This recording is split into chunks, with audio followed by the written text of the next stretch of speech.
everybody. Jim here with a very special guest, the one and only Dolph Lundgren. We're talking about your new movie, Skin Trade.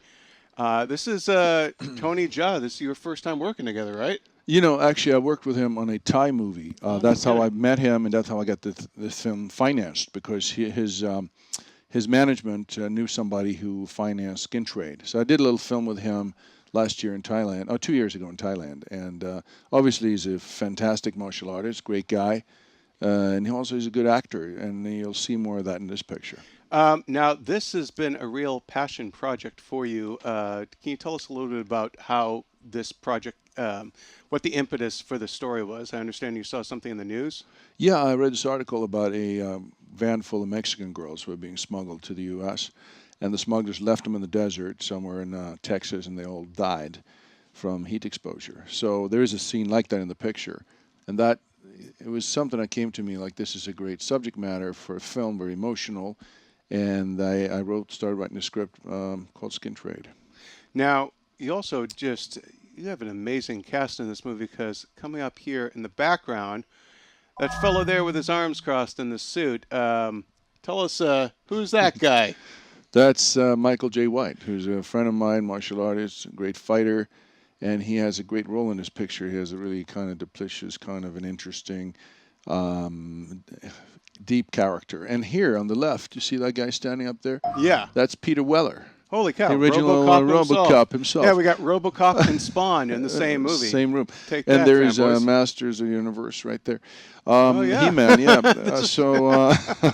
Everybody, this is like Hellboy is about to show up. That's right, yeah, and Hellboy is the bad guy. Let's actually, this sequence coming, now you filmed in Bangkok. We shot on location in Bangkok and around Bangkok, where a lot of the human trafficking happens.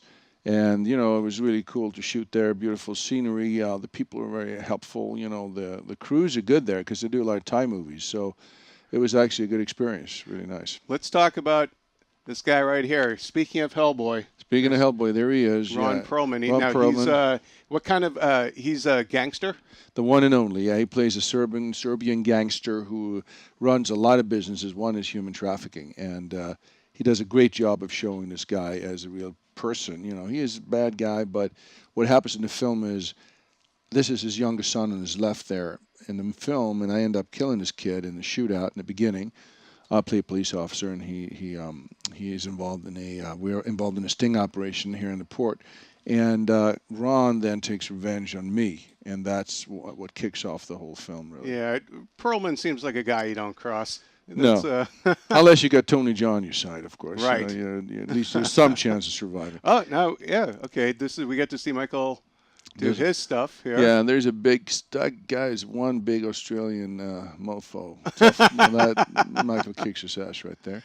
Now, you do have, I mean, you really do have an amazing cast in this movie. Again, there's Peter Weller. Mm-hmm. That must have been a real treat for you, though, to be able to work with such a cast, you know? Yeah, it was, because, you know, it was my baby, the script that I wrote and worked on for a while. And, you know, I guess the script did attract talent because they liked the story, and it's about something real. So there's plenty of action and, you know, a lot of fights and such. But there is, you know, there's a commercial aspect, but there's also an emotional aspect of the picture. Speaking of that emotional aspect, action heroes, never a good thing to have a family, because it's probably not going to end well for them, as we see here. And this seems to kick off a quest for revenge, I guess? Yeah, revenge and redemption. That's it. As in a lot of action pictures and mythical movies. Yes, it's about that. Let's see, coming up here. There's one of the strip clubs where I'm owned by the bad guy. Now there's a fella who I interrogated who ended up not answering my questions. Now this sequence too, like, how long did it take you to film basically a motorcycle chase through Bangkok? It was very, very hard, is because what it is, Tony's on foot, and he does all these amazing stunts, jumping on the roofs and running behind me and taking shortcuts, and he kind of keeps up with the motorcycle. So it was quite difficult to design it so it looked real. It took about 2 weeks of first unit and then another week or two of second unit. And then, let's see, coming up here. Oh, yeah, there's Tony's knee kick. Now, this actress, tell us about her and her character. Selena Jade, she plays an informer who helps Tony to try to nail the bad guys to find out where they are and what they're doing. And, of course, the bad guys, represented by Ron here, Dragovich, as his name is in the movie, they find her and they use her to get back at Tony because they want to find me and Tony. By this time, we're working together. First, we're up against each other, and now we're partners. Oh, that hurt. Oh, this was tough, too. Oh. So, how many of your did you do the majority of your own stunts in this one, or? I did all the fights. I did a lot of the bike riding because my double was a Thai guy with a blonde wig, so he didn't look that good. So I did part of this as well. Yeah, I mean, I think part of this film is like we have Tony Jaa does a lot of his stuff. He's actually better than his double.